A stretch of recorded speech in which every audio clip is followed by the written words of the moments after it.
Hello, everyone, and welcome to an OJCS video workshop called Are You Hooked on Your Devices?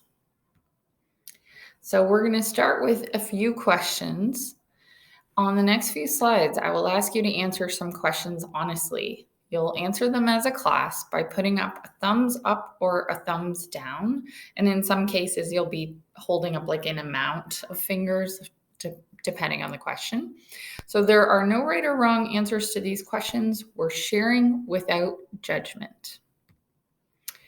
So how many hours are you online per day? So hold up the amount of fingers. So 1 hour, 2 hours, 3 hours, 4 hours, 5, 6, more than I can keep track of.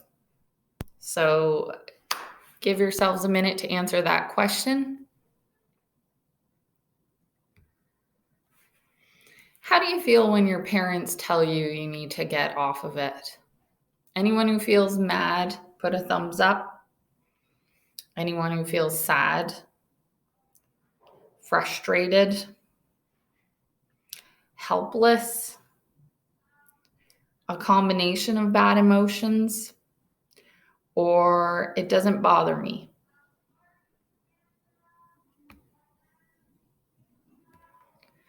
Do you prefer being online to being with family?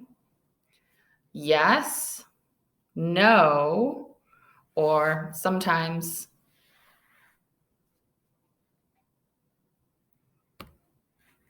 Do you use your device at the dinner table?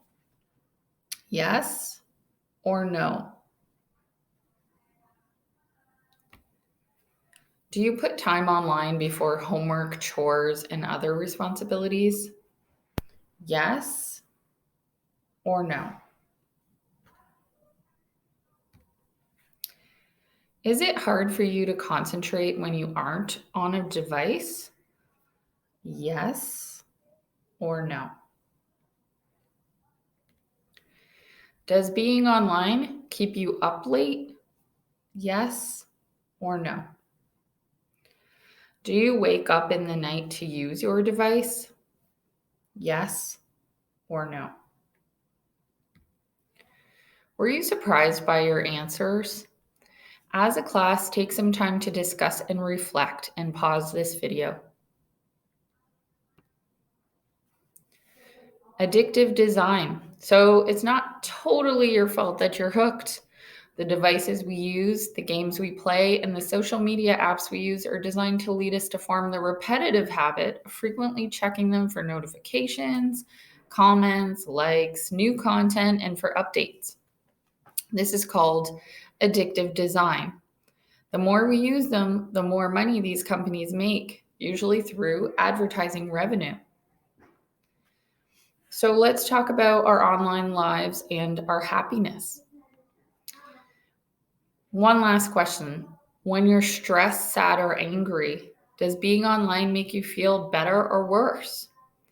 Better, worse, or not sure?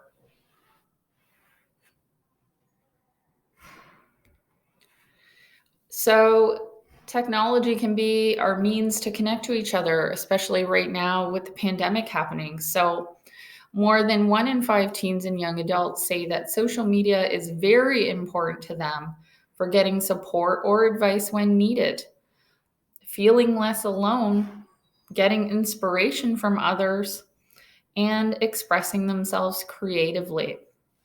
And this information comes from the Common Sense Media report called Coping with COVID-19, How Young People Use Digital Media to Manage Their Mental Health. So young people are far more likely to say that using social media makes them feel better rather than worse when they're depressed, stressed, or anxious. And that rate has gone up substantially since 2018. And that's from the same report. And here's a graph that shows how much that has gone up since 2018. And it's pretty amazing how much people rely on technology. So, the real key to happiness is finding your media balance, finding what works for you, striking that perfect balance between too much and too little time online. So, in the same way that eating a sweet treat after a bad day can make us feel better, so can going on our devices. If we eat too many sweet treats each day, our health and teeth will eventually suffer. But so too will our brains if we spend too much time online. Spending too many hours online impacts our brain in the following ways. Makes it way harder for us to concentrate. It affects our brain's development. All the connections that our growing brain is busy trying to form actually can hinder that. It impacts our memory, and it impacts our ability to regulate our emotions and our behavior. So sometimes you'll notice, like, maybe your little cousins who spend a million hours online have a really hard time managing their behavior and their emotions. You see it more depending on how much technology you're using. So this is going to be fun. Your class is going to take the 24-hour no tech challenge. So as a class, you guys are going to agree on the day so that you can all share the experience together. You'll jot down some thoughts as the day goes on about some key things. So you're going to write down what your feelings and emotions are about it, good and bad, what you do to keep busy instead, what aspects of being offline you enjoy and which ones you don't, and finally, what you've learned from the experience. So not all of you will make it, unfortunately. For some of you, this is going to be a lot harder than others.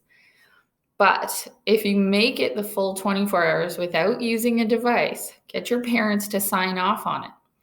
I will provide a handout for your teachers that your parents can sign to confirm that you went tech-free for 24 hours. Those who make it the full 24 hours will get a prize. You will have a class discussion the next school day to discuss what the experience was like for you and for everyone else in your class. And I wish you all luck. I can't wait to hear about it and how it went for everyone. Have a great day, everyone. Bye.